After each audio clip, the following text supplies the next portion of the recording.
কুরআনুল কারীমে আল্লাহ তাআলা বলেছে যে ইকতারাবা লিন-নাসি হিসাবুহুম ওয়া হুম ফি গাফলাতিন মু'রিদুন।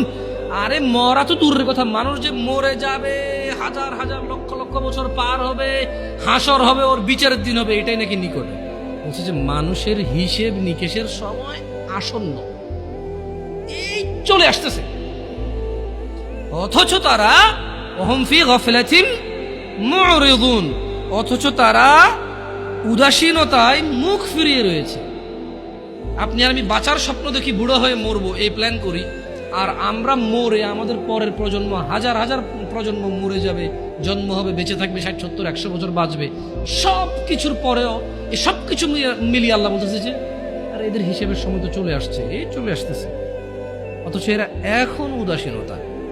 আপনাদের মনে হয়েছে কি কিয়ামত ঈসা আলাইহিস সালাম আসবে, তারপরে মানুষ ওপেন কুকুর বিড়ালের মতো রাস্তাঘাটে জানা করবে, মানুষ পশুর মতো আচরণ করবে, মানুষের আল্লাহ নাম ডাকার মতো লোক থাকবে না, তারপরে কিয়ামত হবে? এটা তো ঠিক কথা, এটা তো সমষ্টিগত কিয়ামত, মানে এরপর আর কোনো কিছু অবশিষ্ট থাকবে না। এরপরে কি, যখন ওই কিয়ামত হবে তখন আর কোনো কিছু কি অবশিষ্ট থাকবে না। কিন্তু যে ব্যক্তি যেদিন মারা যায় তার কিয়ামত তখন শুরু হয়ে গেছে। কথা বুঝতে পারি নাই? যে লোক মারা গেছে ও কি ওই ধ্বংস দেখবে? ও তো ধ্বংস হয়ে গেছে, শেষ। যে যখন মারা যায় তার কিয়ামত তখন।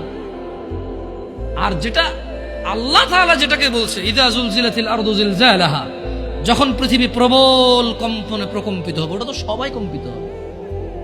কেমন?